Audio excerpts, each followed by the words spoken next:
Welcome to the Scenario Podcast, your guide to mental health and well-being. Each episode, we uncover practical tools, discuss expert insights, and explore how supplements can transform your mental health journey. Get ready to learn, grow, and thrive with us. If you, like so many of us, feel like your mind is just constantly running, thoughts racing, worries piling up. That sort of background hum of anxiety. Exactly. It's exhausting, isn't it? That feeling of restlessness. It's almost the default mode for many people today. It really is. And everyone's looking for a way to just, turn down the volume, find some peace that actually lasts. It feels like we're just swamped. Well, there's good news. We're going to dig into something specific today. It's a practice that's, ancient, but now it's got some serious scientific weight behind it. Mindful meditation. Mindful meditation, yeah.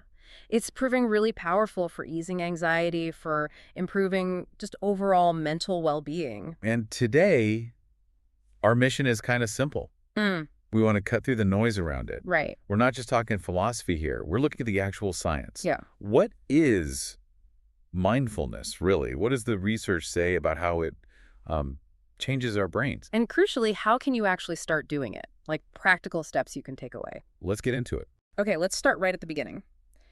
The word mindfulness is, it's everywhere now. It is. What does it actually mean? What are we doing when we practice mindful meditation? Okay, so at its core, it's about training your attention. It's about focusing on this moment right now. Okay. But, and this is the key part, without judgment. Okay. Because I think a lot of people imagine meditation means you have to completely clear your mind, right? Blank slate.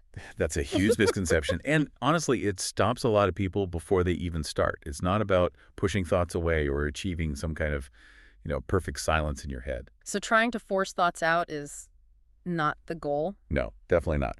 That's just, another kind of mental wrestling match. Mindfulness is more about cultivating awareness. Awareness of what? Of what's happening inside. Yeah. Learning to simply notice your thoughts, your feelings, sensations. Just notice them without immediately reacting. Yeah. Without slapping a label on them like good or bad. Okay, but hang on. Let's play skeptic for a second. My mind's racing about, bills, work deadlines, maybe something embarrassing I said yesterday. Right. The usual stuff. How does just noticing that stressful thought help? Doesn't it just make me focus more on the stress? It's a really fair question. Yeah. And it gets to the heart of how it works. See, anxiety loves it when we get tangled up in the thought, when we identify with it. Like this worry is ME and I have to fix it NW. Exactly. Mindfulness introduces this tiny but crucial space.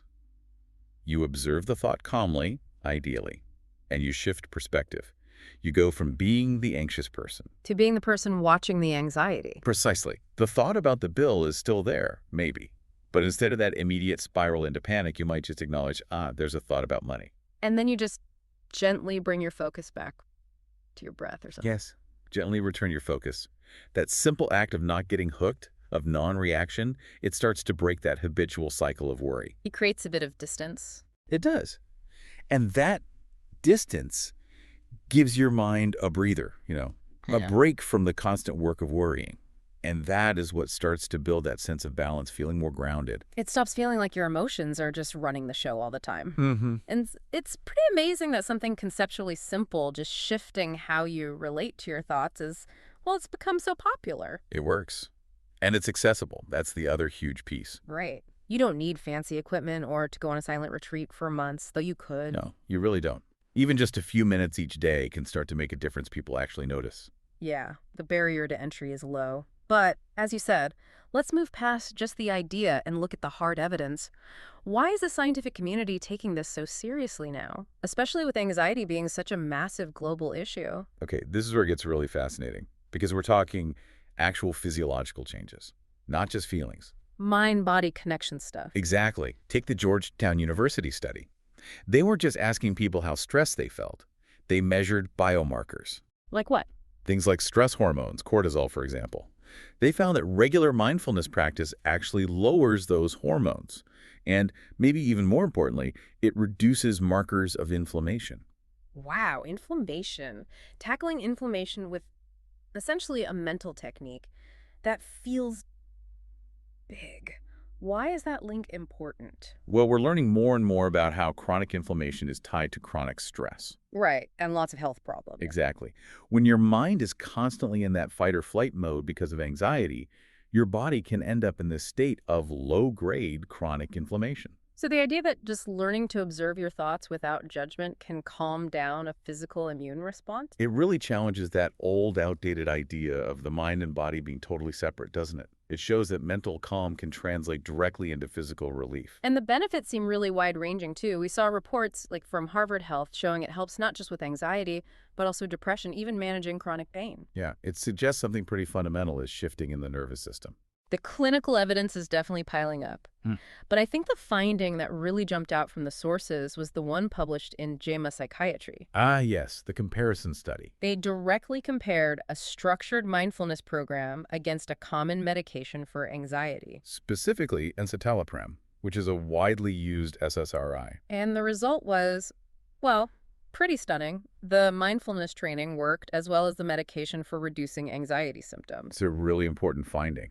Now, crucial caveat here. Absolutely. We are definitely not saying people should just ditch their medication based on this. Not at all. No, please don't do that without talking to your doctor. But what that comparison does show is the sheer biological power inherent in this practice. It gives it that clinical validation. It shows it's working on a mechanism level. Okay, so if the outcomes can be comparable in some cases, let's unpack that mechanism a bit more. Medication works on brain chemistry, right? Generally speaking, yes. Altering neurotransmitter levels and things like that. So what's mindfulness doing to achieve a similar result? Is it also changing chemistry?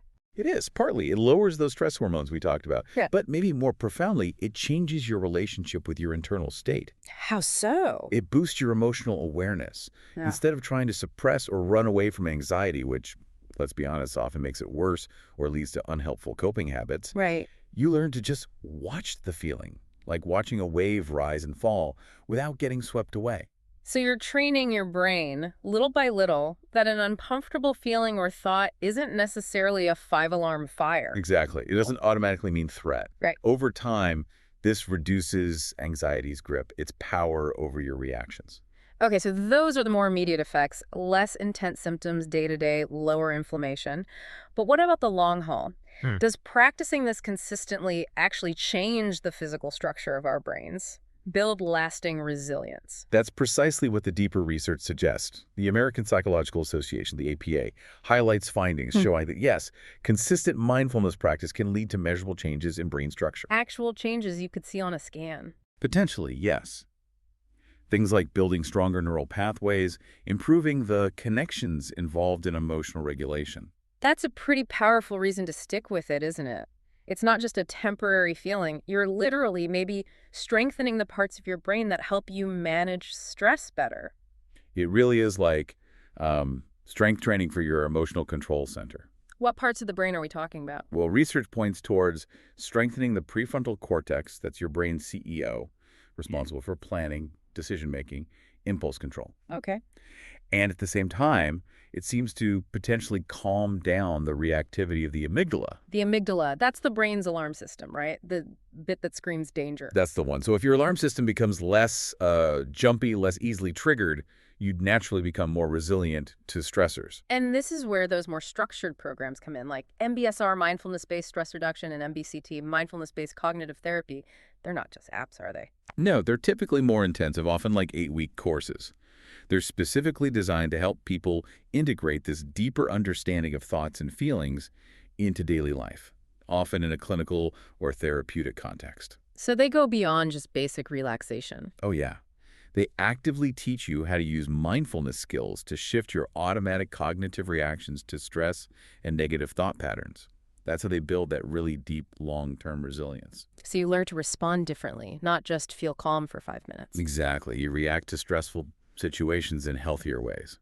The sources even mention these approaches can help with really severe symptoms sometimes, like suicidal thinking, and also boost things like focus and sleep quality. The benefits can be quite broad when practiced consistently. But there's the rub, right? Consistency. That's often the hardest part, especially if you're already feeling anxious or overwhelmed. How do we help someone listening right now who maybe feels that way today actually stick with it? That is the million-dollar question, isn't it? Because all the research agrees. Consistency is what drives those structural brain changes. It has to be a practice, not just something you do once in a while. So the key must be making it really, really easy to start. Low friction. Absolutely. Remove as many barriers as possible. Okay, let's make this super practical. Someone's listening, they're convinced they have maybe 5 minutes right now. What are the absolute first steps? Start small. Mm-hmm. And I mean really small. Like maybe just 3 minutes or 5 minutes max to begin with. Not half an hour straight off the bat. Definitely not. That's often a recipe for feeling like you've failed if your mind wanders, which it will.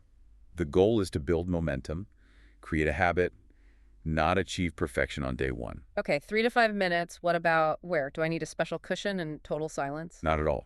Just find a spot where you're comfortable and ideally where you won't be interrupted for those few minutes. Could be a chair, the edge of your bed, wherever. And timing. Consistency helps here too. Try to link it to something you already do every day. Maybe right after you brush your teeth in the morning or just before you turn out the light at night. Make it automatic. Right. It takes the decision-making out of it. Less chance to talk yourself out of it. And thankfully, we live in an age where technology can actually help with this.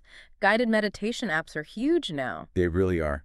They act as excellent training wheels, especially for beginners. Which ones did the sources mention? Popular ones like Headspace, Calm, Insight Timer, they're great starting points. Why are they helpful? They give you structure. When your mind is racing, having a calm voice guiding you, telling you where to put your focus, maybe on your breath, maybe sounds around you, it's incredibly helpful. It makes the whole thing feel less daunting. Turns this abstract idea into a concrete, guided 5-minute experience. Exactly. But I know the sources also hinted that while apps are great for getting started, maybe they aren't the whole picture. That traditional or in-person training offers something more. Yeah, there's a distinction. Apps are fantastic for building the habit of sitting regularly. That's invaluable. Okay. But longer courses like MBSR or MBCT often provide more of a cognitive framework. They help you understand the why behind the practices. Ah, the theory behind it. Right, and how to integrate these skills more deeply into your emotional life beyond just the few minutes you're formally meditating. Apps are great tools. The deeper courses are more like the full education. Makes sense. Let's tackle a couple of quick logistical questions people might have if they're thinking, okay, I'll commit to this. First one, how long until I actually feel better? Patience is important here. Some people feel a subtle shift quite quickly, maybe a bit calmer right after meditating. But for noticeable, lasting change. Most research suggests significant changes tend to emerge after about, say, 8 weeks of consistent daily practice. 8 weeks, okay. Which brings us back to that key point. Consistency beats duration every time. 3 minutes every single day is way more powerful than one long session once a month. Got it.